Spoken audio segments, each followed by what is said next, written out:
We break all the barriers to bring you the very best highlights. Don't forget to high-five your friends. Hugs all around, and hopefully you will rate the show a thumbs up. Hey look, it's Dorks on Parade. Sports Night is next. Hello everyone, welcome to Sports Night. I'm Joe Young. And I'm Howie Shapiro. Boy, is this school year flying already, isn't it? It is going quickly, more than midway through the football season already. And we'll talk about the end of regular season for some sports already. Yeah, it's coming up. I can't believe it. Weather's starting to turn a little bit. Although Wednesday, it's going to be almost 80 degrees. We're back into summer.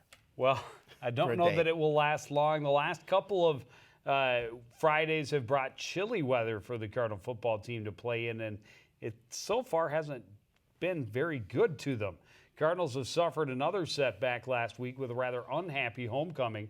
They were hoping to bounce back after their first loss of the season, but unfortunately fell flat against the Panthers. Cardinals have struggled the last couple of weeks with miscommunication on offense, giving up big plays on defense, and taking bad penalties on both sides of the ball. All three were factors again on Friday, and the Cardinals came up just short for the second straight week. Cardinals came knowing they would be in a battle. They were fired up to get back on track, but the Panthers were coming in off of back-to-back wins, and they would give them all they could handle. Spring Lake Park benefits from a short field and a penalty on fourth down. Starts scoring midway through the first. Derek Bergman easily in from the one. They have three good options coming out of the backfield. This time it's Zach Dunbar on the keeper, breaks through a couple of tackles, dives to the end zone, make it 14-0. Still in the first. Cardinals answered quickly, stuck deep in their own end, but not for long. Miles Taylor spins off the line, sprints around the edge. He picks up 28 yards out across the 40. Just a couple of plays later, play action. Van Holzen over the top. Avant Shannon wide open behind the defender. He's heading to the house. Gets tripped up as he gets to the goal line, but he gets there. A 54-yard score. Second quarter now, Van Holzen with time in the pocket, fires into the seam on the left side. Sonny Tao, a great catch, sets Cardinals up first and goal. Coon Rapids not to be denied this close. Miles Taylor bullying his way in from the three. Game is tied, but the second half belonged to the Panthers. They controlled the ball and the clock. The Cardinals defense came up with a huge stop in the third quarter, forcing a goal line fumble, but their relentless ground assault would eventually find a way to the end zone. Brian Oriana breaks free up the middle early in the fourth quarter. 28-yard touchdown was the only score of the second half. Cardinals offense was held to just 2 first downs in the second half and 6 in the game. They had 4 drop passes in their final 2 possessions as they tried to march for a tying score. And once again, a comeback falls short, and the Cardinals lose 21-14. Yeah, tough loss. You know, they had that momentum going into the second half because they were down 14-0, able to come back, tie up the score. Unfortunately, things fell apart in the second half, and they weren't able to get their offense going. As you mentioned, defense gave up some plays.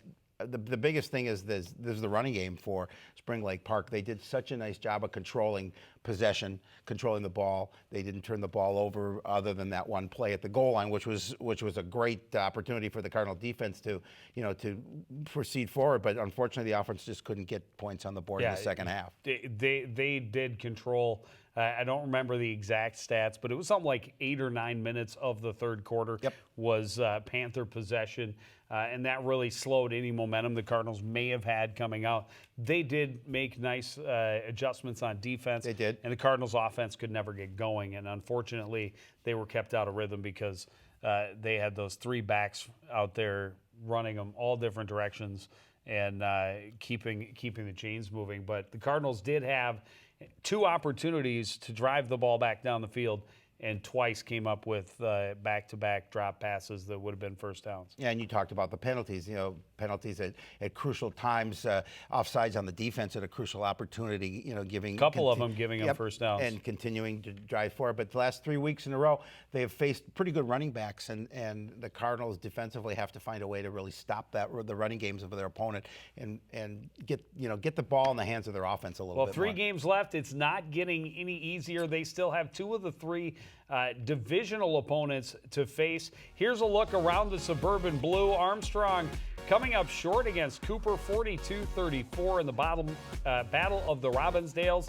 And Chanhassen over Hopkins, 28-20. Forest Lake getting a big win, 40-7 over North St. Paul. So as you look at the standings, Armstrong's still the only 2-0 team in the division. Cardinals still have the best record in the division. Everyone else in the Suburban Blue at 2-3 overall. And remember, Armstrong and Hopkins, that's how the Cardinals close out the season. We travel to Chanhassen this Friday. It's a long one. To face a tough Hawks team. Then back home for the final regular season home game against the Armstrong Falcons a week from Friday. And then they finish it up on the Wednesday of MEA week, traveling to take on Hopkins. Right in my neighborhood. Yeah, Armstrong and Hopkins, those are the other Yep. two. They have yet to play in the Suburban Blue. Those will be big games, and hopefully they can get some things figured out in Chanhassen. Well, the tennis team wrapped up its regular season last week with 2 matches that became one. The Cardinals were supposed to host Irondale on Tuesday and play a division crossover game on Thursday. Tuesday's match was rained out, but Irondale came over on Thursday for a match that counted as both the regular season and the crossover match, and they played it as a pure doubles lineup. CTN crew was on hand, minus me, to watch the top 2 doubles teams. For the Cardinals, no surprise to find Emma Newton and Carly Nelson playing the first spot. They struggled a little at the start, but recovered from a first set loss to win in 3. Nelson and Newton won the second set in a tiebreaker and won the match with a 10-6 super tiebreak win. Ellen Everhart and Grace Hanula, who normally fill the top 2 single spots, teamed up to fill the second double spot. They had no trouble with the transition at all and dominated the match against Sydney Wynn and Kate McGuire. Everhart and Hanula win easily 6-1, 6-1, and the Cardinals win easily by a score of 7-0. Nice opportunity for them to get the sweep over their opponent. 3 of the matches that go to 3 sets, and in all 3, the Cardinals rallied from first set losses to get the wins. That happened at first doubles, as you saw. Also at third doubles with Schrader and Severson. Vizcalo and Samet did it at fourth doubles. It's weird looking at 7 doubles lineups, but it was a chance to get some more girls some playing time and do something that's a little bit different, a little fun. It's a good way to end the season. Now, seeding meeting tonight. We didn't get the seeds in time to know exactly how the playoffs will play out, but they have playoffs starting the end of this week, and then, of course, they'll go through the team tournament and then the individual tournament as well. Yeah, so good things coming up for that. And I kind of like the idea of all that double play. It certainly gives Coach Stork an opportunity to look at some different players in different situations to see what he has. Yeah, individual tournament will be on the 15th and 16th of October. Volleyball team has a couple of weeks and a handful of matches left in its regular season, and they need to find some positives. A rough week for the Cardinals last week when they were swept by a pair of conference opponents. On Tuesday, they traveled to face Elk River. The Elks were middle of the Northwest Suburban Pack and looking to bounce back after loss to conference-leading Champlin Park. Elk River rolling out the red carpet for the Cardinals, and both teams pulling out the nearly identical red jerseys for this one. Coon Rapids in the near court. Set number 1 attacking their left side, but Elk River gets the stuff. Elk River grabs the lead with a 25-18 win. Cardinals proved their grit, battling back late in the second set. Sophia Frakey right there with a quick putback. Next point, good volley. The Cardinals end it. Great set to Emma Wright on the left side. She pounded toward the back line. 22-21 at that point. Elks score the next 3 and take a 2-0 lead. Coon Rapids trailing early, but battling to avoid the sweep. Becca Masteller with a stellar strike keeps the Cardinals in it at 13-7. But the Elks just too powerful for the Cardinals to keep pace down the stretch. They lead the whole third set. Elk River's Sarah Johnson in the middle for the kill. They win 25-16 in the third. They get the Cardinals back in the bus early with a 3-0 win. Yeah, get a tough opponent for the volleyball squad in Elk River, and they obviously showed them they're a pretty good club, beating them 3-0. Well, an even better club for them to face on Thursday. They face that undefeated in the conference leading Champlin Park Rebels. Rebels only have 1 loss on the season, and they showed their power, keeping the Cardinals to scores of 11, 6, and 8. The Cardinals combined barely had double digits in kills. Tough loss. And a tough schedule coming up. They've got one on Tuesday. They're hoping they can make something happen. Team with similar struggles. Yep. And Howie? We'll be there. facing the Chaska Hawks on Tuesday night. Then they're at Anoka on Thursday. So they'd like to get a little something positive going against Cooper and see if they can take that on the road. Get a little bit of a roll going. They've got about 5-6 games left. Yeah, I mean, always a nice home cooking tomorrow night against Cooper, a team that comes in at 2-10 on the season. So this is an opportunity for the volleyball squad to see if they can get another win. Swimming and diving had a couple of events the past week. It started with a dual meet against the Elk River Elks. And this is kind of cool. Check this out. I don't know the last time we saw this for any Coon Rapids squad, swimming and diving squad, or I'm sure at one point we may have. 3 events where Cardinals finished 1-2. Ella Hacker and Tamala King in the 200 free, Megan Schultz and Emma Schmidt in the 200 IM, Megan Schultz and Ella Hacker in the 100 fly. Cardinals swim a good race, but come up just short against the Elks, losing 97-89. On Saturday, the St. Peter Invite, Cardinals finished in 4th place. They were 3rd place in this event last year, scored more points this year, but the competition got tougher and they dropped to 4th place with their 263.5. Megan Schultz gets 2. She's good. Good swimmer. The 4th place up top is actually something didn't translate right. Megan Schultz had 2 first place finishes. They were both pool records.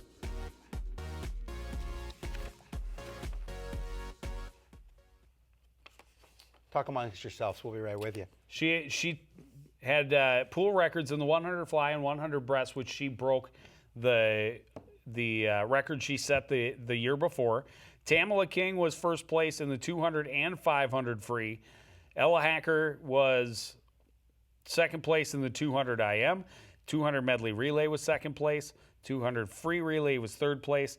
And Laura McCarr finished 3rd and 4th in the 100 back and 100 free, respectively.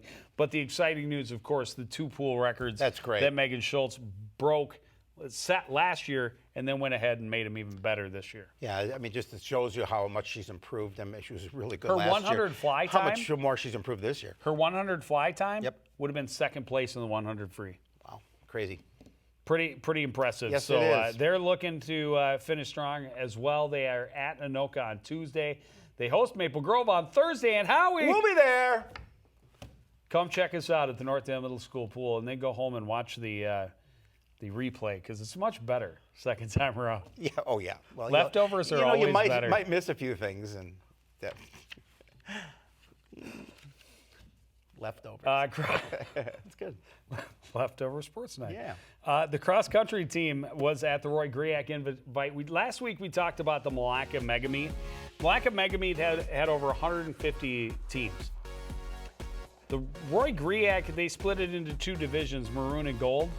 There's about 50 teams in each, so technically it's a smaller event than the Malacca Mega Meet, but still a gigantic Huge race, and it takes place over on the University of Minnesota golf course over the weekend. Cardinals did pretty well. Boys finished in 13th place. Reed Smith was 49th finisher to be the top Cardinal lacrosse. Andre Kemboy was 79th.